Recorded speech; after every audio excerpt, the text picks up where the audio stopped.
Hello friend, मेरी कहानी contract marriage में आपका स्वागत है। हे बेबी, सनाया कार में बैठते हुए बोली। हाय माही, शौर्य सनाया को देखते हुए बोला।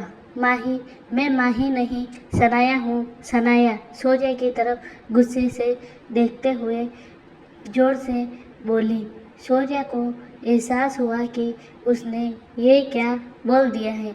शौर्य अपने बात को बदलते हुए बोला, सॉरी, मैं कुछ सोच रहा था इसलिए मेरे मुंह से गलत निकल गया। सनाया शौर्य को अजीब तरह से देख रही थी। अब गुस्सा भी छोड़ दो। अच्छा, ये बताओ कि तुमने मुझे क्यों बुलाया है। शौर्य सनाया की तरफ प्यार से देखते हुए बोला, किसी रेस्टोरेंट या होटल में चलकर बात करते हैं। सनाया फ़ोन चलाते हुए बोली। Hotel diamond. Sanaya, now tell me what is the matter. Shaurya चीढ़ते हुए बोला, काम डाउन बेबी, बताती हूँ। सनाया कॉफ़ी पीते हुए बोली। शौर्य ने कुछ नहीं कहा, बस सनाया की तरफ सवालिया निगाहों से देखता रहा। So baby, I have thought about Diwali party. Sanaya excited होकर बोली। पर सनाया, तुम्हारे पेरेंट्स तो हर साल दिवाली की पार्टी तो देते हैं, तो हमें तुम्हें देने की क्या ज़रूरत है।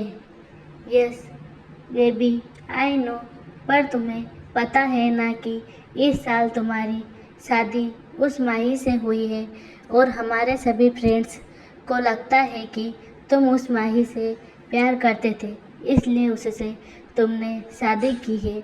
और मैं ये पार्टी सिर्फ और सिर्फ उन सबको बताना चाहती हूँ कि शौर्य सिंघानिया ने अपनी पूरी लाइफ में सिर्फ एक ही लड़की से प्यार किया है और वो है सनाया त्रिपाठी। सनाया बहुत घमंड से बोली। शौर्य सनाया की बात पर एक झूठी मुस्कान देते हुए हाँ में सर हिला देता है। सनाया, तुम्हारा मुझ पर बहुत बड़ा एहसान है। आज मैं इस दुनिया में हूँ बस सिर्फ और सिर्फ तुम्हारी वजह से, इसलिए मैं कभी तुम्हारा दिल नहीं दुखा सकता हूँ। तुम्हारे लिए मैं सबको छोड़ सकता हूँ। शौर्य सनाया की तरफ देखते हुए मन ही मन बोला। सनाया कुछ सोचते हुए बोली, बेबी तुम माही को भी लाना इस पार्टी में, ओके? क्या पर क्यों? सनाया शौर्य हैरान होते हुए बोला। इस पर सनाया ने कुछ नहीं कहा, बस एक सातिर मुस्कान चेहरे पर ले आई। शौर्य को सनाया के चेहरे पर आई मुस्कान कुछ समझ नहीं आई।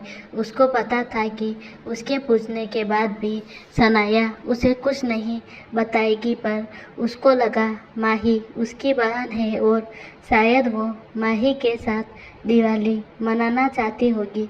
आखिर ऐसा कौन सा एहसान है शौर्य के ऊपर सनाया का, और सनाया क्यों माही को अपनी पार्टी में बुलाना चाहती है। क्या ये दिवाली पार्टी शौर्य, माही और सनाया की ज़िंदगी में कुछ बड़ा तूफान लेकर आएगी? ये सब जानने के लिए पढ़ते रहिए मेरी कहानी। धन्यवाद।